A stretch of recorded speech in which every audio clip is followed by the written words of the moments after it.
Café com o Diabo, hoje é a nossa conclusão. Queremos abrir o jogo com você para que você possa captar aquilo que foi realmente a intenção da mensagem. Por que café com o diabo? Teve um irmão abençoado que, quando eu postei o primeiro, ele falou: tá amarrado em nome do Senhor Jesus. Claro, é uma reação saudável, né, do cristão diante da figura do diabo. E é claro que durante todo o tempo em que a gente comentou que nós estávamos envolvidos, né, no espiritismo, na casa de meu pai, a gente não tinha consciência que era o diabo. Essa percepção do diabo, ela não é uma coisa natural. Ele é camuflado e ele participa na vida humana, mas o homem natural não entende essas coisas. E eu, quando estava no natural, também não entendia.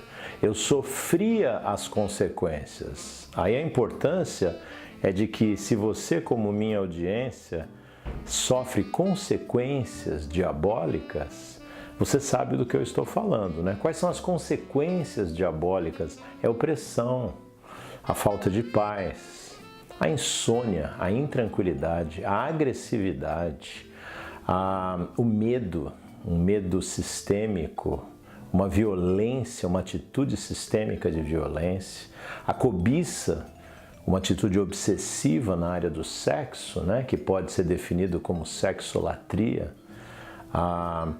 aspectos de insegurança e muitos outros que definem prisões espirituais, cativeiros. E como o homem natural não entende, eu também não entendia, e como é que vem o ponto de transformação? O ponto de transformação vem na revelação do Filho de Deus. E aí, para alguns faz todo sentido o que eu estou falando, para outros não faz muito sentido, mas eu quero abrir esse jogo contigo, né? O que aconteceu na minha vida aconteceu quando eu tinha 33 anos de idade. Aos 33 anos de idade, foi o tempo que Deus me preparou meu coração para que Ele se revelasse na minha vida. O apóstolo Paulo fala em Gálatas: quando aprouve a Deus revelar o seu Filho em mim. Então eu vou tomar para mim, né? Quando aprouve a Deus revelar Jesus Cristo em mim, através de uma mensagem do Evangelho, através de uma atitude de incredulidade que já estava enfraquecida, porque o homem natural não entende as coisas de Deus e não consegue compreendê-las porque elas são discernidas no Espírito. E a verdade é que o espírito do homem natural ele está sem vida. Nós temos um espírito, todos nós temos espírito, temos alma e temos corpo, mas o espírito não tem vida. Se o espírito não tem vida, como é que eu vou entender as coisas de Deus que são discernidas no espírito? Então existe uma impossibilidade. O homem natural, cheio de pecados, cheio de opressões, ele não entende e ele é contra Deus. Eu era contra Deus, nos meus pensamentos e atitudes. E não poderia aceitar nem tampouco o fato da existência de Deus, como o fato de que esse Deus seria um Deus santo, justo e queria me julgar algum dia. O julgamento, o juízo de Deus costuma ser inaceitável para os homens que não conhecem o Senhor. Mas aí vem a palavra do Evangelho. Quando Jesus veio, Ele gerou uma obra de libertação do homem através de uma vida de santidade, da sua morte na cruz e ao terceiro dia a sua ressurreição. Esse fato histórico é um fato espiritual notável. O Rei da Glória, o Autor da vida, o Criador, Ele morreu na cruz pelos nossos pecados e Ele ressurgiu ao terceiro dia. Quem é Ele? João, no capítulo 1, eu separei aqui para falar para você, porque foi o texto que falou mais forte no meu coração no dia da minha conversão. As pessoas estavam falando de Jesus para mim, eu estava ouvindo a mensagem. Pela primeira vez na minha vida eu comecei a escutar, parei com aquele preconceito, né, que estava enraizado no meu coração e comecei a escutar. E por escutar a palavra, por dar crédito à palavra da pregação, aquilo começou a me tocar profundamente. Lá no profundo do meu coração, uma centelha de vida foi plantada. E até que uma noite eu decidi ler esse texto. Eu fui para casa com a decisão firme de ler a Bíblia. Eu nunca houvera lido a Bíblia há 33 anos, eu estava casado há 9 anos e havia uma Bíblia na cabeceira da minha cama, eu lia todo tipo de livro, mas eu nunca li a Bíblia, não queria ler. Havia uma resistência, que não é só uma resistência natural no coração do homem, mas também é uma resistência espiritual, né? Havia um cerco espiritual dominando a minha vida e me levando para longe de Cristo. Mas naquela noite eu resolvi ler a Bíblia. E eu queria ler um evangelho, porque eu queria saber a história deste homem chamado Jesus de Nazaré. Porque me impactara tudo que eu ouvira falar a seu respeito. E quando eu comecei a ler, eu comecei no capítulo 1 de João, no verso 1 está escrito assim: no princípio era o Verbo, e o Verbo estava com Deus, e o Verbo era Deus. No momento que eu li, que no princípio, o que é o princípio? Hoje eu entendo que o princípio é antes de Deus criar qualquer coisa, na eternidade passada, você vai entender no panorama. No princípio era o Verbo, então o Verbo é a segunda pessoa da Trindade. Existe o Pai, existe o Verbo, existe o Espírito. No princípio era o Verbo é o conteúdo de Deus. A palavra de Deus é o seu conteúdo. É uma pessoa, mas é um conteúdo que gera coisas. Como pessoa, ele é fator gerador, ele é o Criador. Então diz que no princípio era o Verbo, e o Verbo estava com Deus. Que Deus? O Deus Pai e o Deus Espírito Santo. E o Verbo era Deus. Essa segunda pessoa é Deus mesmo. E depois, na sequência do capítulo, diz: e o Verbo se fez carne e habitou no meio de nós, e nós vimos a sua glória. Então, neste momento que o Verbo se faz carne, ele vem com uma missão, claro, porque se é Deus e se torna homem, o único que é Deus e homem, né? Eternamente Deus, eternamente homem, ele vem com uma missão. Quando ele encarnou na terra, ele vem sem os atributos divinos, então ele viveu como homem. E como homem, ele se dispôs a morrer como oferta pelos meus pecados. Então a morte de Cristo Jesus traz a redenção que eu preciso para que a minha vida possa retornar a um convívio com o Deus que é santo. Então, neste momento que eu entendi, que eu começo a entender, mas é pelo Espírito, eu não entendo num raciocínio, eu entendi por revelação quem era o Senhor. Era o Espírito do Santo Deus falando no meu coração. E você pode acreditar no que eu te digo, eu chorava muito, eu chorava um choro de alegria, eu chorava um choro de libertação. Era um momento do meu nascimento no Espírito. Eu nasci de novo naquela noite. Março de 1991, eu tive um encontro com Deus. E esse encontro mudou a minha vida.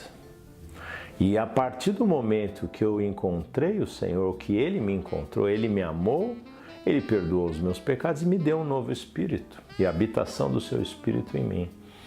Eu me tornei completamente uma nova pessoa. Não era mais o mesmo Cláudio de alguns minutos antes ou de algumas horas antes. Eu era uma pessoa que já fazia parte de uma nova criação. As coisas velhas já passaram, 2 Coríntios 5,17 fez sentido, né? As coisas velhas passaram, eis que tudo se faz novo, e é como se os meus olhos tivessem caído as escamas e eu começara a enxergar. E nesse momento de enxergar, primeiro enxergar Jesus Cristo, amá-lo profundamente, perceber, né, o vigor, a potência, a importância do seu perdão. Eu experimentei perdão, eu experimentei um amor verdadeiro e eterno, eu experimentei um entendimento que eu nunca tivera e eu experimentei uma nova perspectiva de vida. Para você ter uma ideia, eu chamei meu pai e minha mãe e comecei a pregar o evangelho para eles na mesma noite. E a Vera disse que eu manuseava a Bíblia como se eu conhecesse a Bíblia de muito tempo. Eu vim com uma nova autoridade, eu vim com uma graça que era de Deus, E no seguido do tempo eu recebi uma unção para transmitir essas coisas. É por isso que eu tenho um ministério, por causa de uma unção que eu recebi. Mas uma das coisas importantes que eu comecei a experimentar logo depois, ou no dia seguinte, ou na sequência, foi uma percepção do diabo. Aquilo que era uma coisa confusa para mim, aqueles espíritos, passou a ser uma certeza. Opa, eu tenho um inimigo, o inimigo da minha alma, alguém que realmente me odeia. E alguém que se colocou sistemicamente desde o princípio na minha vida para evitar que eu tivesse esse encontro. Então a realidade de Satanás é uma realidade prática. E a percepção no espírito muda tudo. Quando eu começo a perceber como ele trabalha, ou como ele trabalhou na minha vida, o que ele fazia, o que ele fez, ou o que ele ainda tenta fazer, é aí que eu começo a ver que há uma necessidade, primeiro, de tomada de consciência, por isso que é essa série, né, Café com o Diabo, e segundo, um entendimento de como eu vou trabalhar esse assunto para eu estar completamente livre. Jesus fala no Evangelho de João, o ladrão não vem senão para roubar, matar e destruir, mas eu, disse Jesus, vim para que tenha vida e vida em abundância. Então o ladrão não vem senão para roubar, matar e destruir, mas Jesus veio para dar vida. Que vida? A vida do Espírito, que é a vida transformadora. A graça do Espírito, o poder do Espírito. Isso é uma mudança radical. Então, quando você entende, você também começa a discernir as tuas trevas. Da onde eu vim, e eu não saio imediatamente do cativeiro. A palavra diz que Jesus proclamou essa palavra em Lucas 4, mas está em Isaías 61, que o Espírito do Senhor está sobre mim pelo que me ungiu para, e é pregar as boas novas aos mansos ou aos pobres de espírito, anunciar a libertação dos quebrantados de coração, ou a cura dos quebrantados, e anunciar a abertura da prisão dos cativos, romper cativeiros, anunciar, proclamar o rompimento de cativeiros. E aí é que começa o exercício da libertação. Essa série não vai ainda dar a instrumentalidade que nós temos recebido de Deus na área de cura e libertação, mas te dá um insight, uma abordagem para você falar, opa, então tem mais? Sim, tem muito mais no relacionamento com Deus e na desvinculação ou na renunciação ou na quebra dos vínculos com Satanás nas diversas áreas. Os vínculos com Satanás podem estar, e normalmente estão, na área sexual, nos pecados sexuais que geram cativeiro, estão na área da violência, da intriga, das porfias, das confusões, dos falatórios, das maledicências, está na área da idolatria ou do relacionamento com outros espíritos e entidades que geram vínculos fortes, seja por idolatria religiosa, seja por um relacionamento prático, baseado no clientelismo, porque o homem busca favores, e se ele vai obter favores de uma entidade, ele vai ficar vinculado através dessas ações ritualísticas, como ofertas, como obediência a rituais dos quais ele se vincula. Isso tudo na vida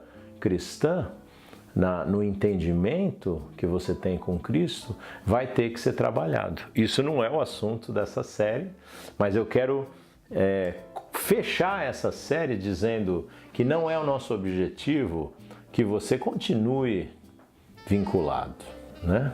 Tomando cafezinho com o diabo.